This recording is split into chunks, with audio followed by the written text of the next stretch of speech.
For those that know me, when I talk about a topic, it's usually because I'm pretty passionate about it. And right now, the biggest debatable question out there, obviously, is what wrestling company is number 2. We know WWE is number 1.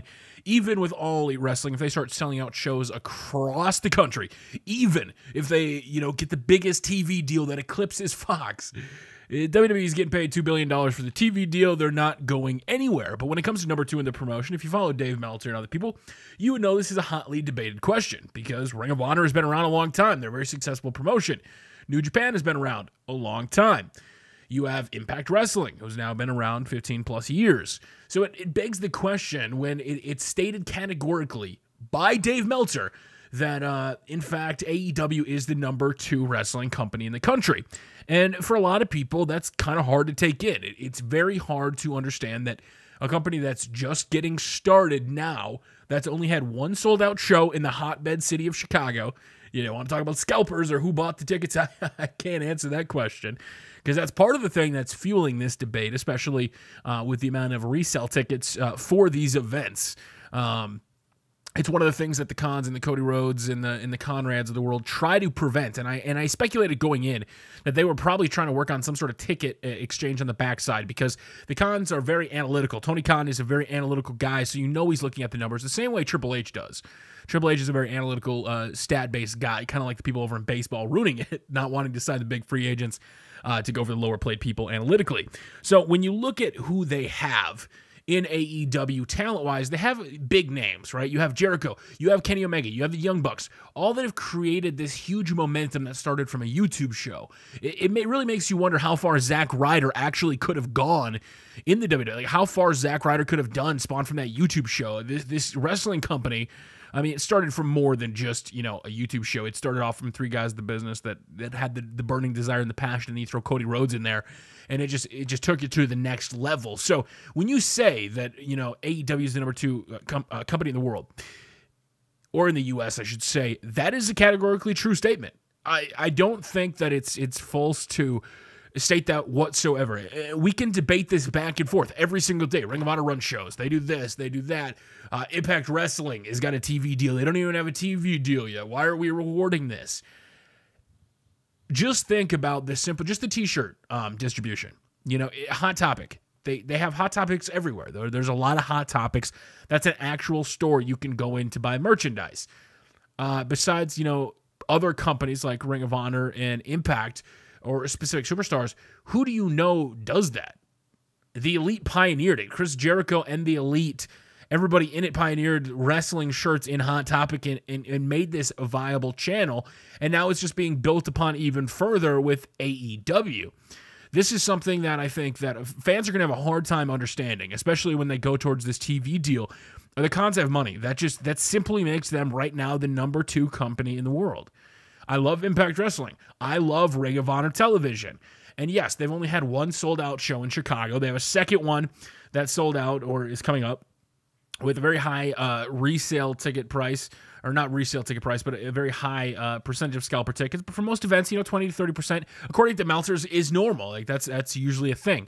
And you see that happen a lot with big events. People just buy them, especially something like this. It's a cultural significant thing that, this is only the second one in history.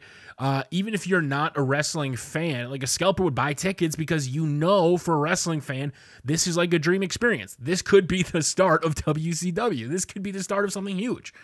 This could be a competitor. This could be alongside a company that just stands alongside WWE, that they never actually butt heads. They're just 2 very successful companies, both with different goals. They both satisfy the market, and then everybody's happy. And then Ring of Honor and Impact, they can still do their thing. Indie shows around the world still do their thing. There are so many dynamics that AEW can go. WWE brings in talent from other promotions, and they do their own tournaments on something like that. All Elite Wrestling could do the same thing. They could still work with other promotions. Like, you could sign your core group of superstars, but then you can have a traveling group of superstars. It's one of the things that I highly respect Billy Corbin and why am I spacing on it? Dave Lagana. Love them. How they've transformed NWA back into the prestigious title, especially with Nick Aldis carrying the gold around.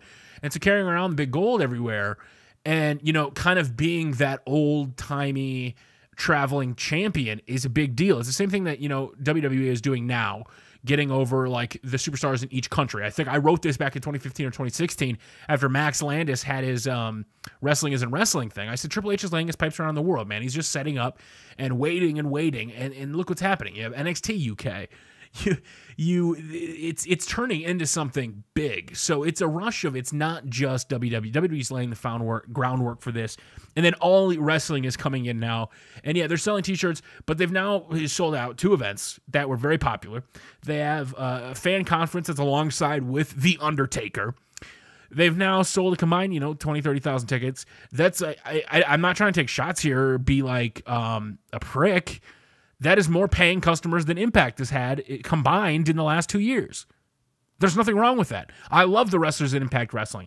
I love the fact that Anthem, released the higher paid superstars to go back out into the pond. They focused on a smaller group of core superstars that they can build the roster around, so they don't have to invest in big names that may not have those proven results. That's part of where the analytics comes in. Choosing to invest in, the bigger names like Cody and the Young Bucks and Omega, and then you don't necessarily have to pay the other superstars nearly as much, obviously, when you have a company and values and people at all different levels.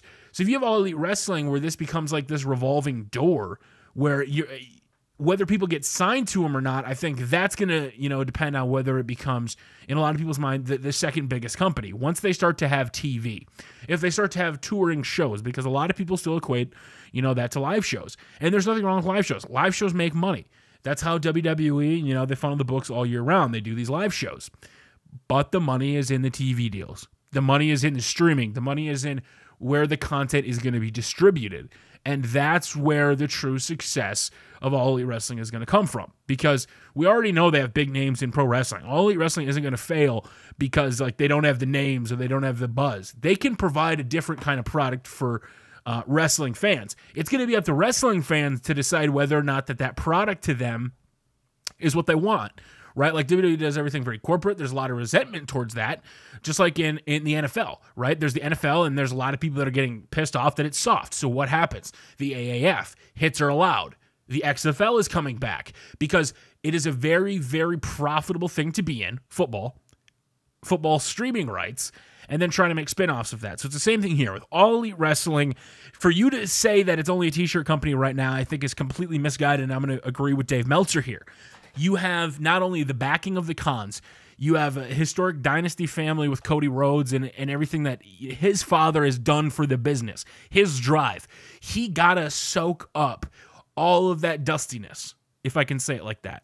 Like, are your favorite superstars that came out of NXT from those 5-year period NXT during NXT Glorious days, Dusty's hands was on that. So now Cody Rhodes is going to be shaping the superstars of the generation. Cody Rhodes has been in the business how long? And now he's going to help guide those superstars. So I am very glad for All Elite Wrestling. And to say that it's just a t-shirt company is a huge disservice. On the surface, it looks like that because right now they're just selling t-shirts. But they've now sold a combined 10 to 13,000, so like 20,000 plus tickets to an event. Both star casts were huge successes. They got The Undertaker this year. So there's a lot of places AEW is going. And the Hot Topic thing, when you just call them a t-shirt company, it discounts them a lot because the fact that they are going the route of having those big names and then showing off a lot of smaller name superstars in the company to give them, a chance. Like the MJF thing, I love it. It's like the second coming of Flip Gordon, the way he's treating him. There's a lot of potential here to where even if All Elite Wrestling turns into more of like a sports-based rankings, wins and losses, pay-per-view events, it's kind of like what I hope WWE can do eventually, and we'll talk about that, how I kind of want them to have a relegation league, so to speak, with like NXT and 205. We'll talk about that separately. So if you're one of the people that are saying All Elite Wrestling is just a t-shirt company, I challenge you to come at me with a better argument. If that's true, discount 20,000 t-shirt sales for me. Discount their merchandise in all the stores across the U.S. Because as far as I know, I can't go pick up an Impact Wrestling shirt at my local store. I can pick up an Elite shirt. I can't pick up a lot of superstars unless I order them on like Pro Wrestling Tees, but I can go into a physical store. That alone is more than the other companies. So even as a t-shirt company, they're number 2. That should say something. I mean, if you guys remember CM Pulse went down to a taping of Impact Wrestling years ago, and they didn't even sell merchandise at the show. How? So selling merchandise to launch a company, if your merch is selling and the company hasn't even become a thing yet, guys, I don't even want to see how big this company is going to become. So All Elite Wrestling is not just a t-shirt company. It is a wrestling company. You're just going to have to wait for that payoff. Until next time, guys, I'd love to know your thoughts. What are your opinions on All Elite Wrestling just being another t-shirt company?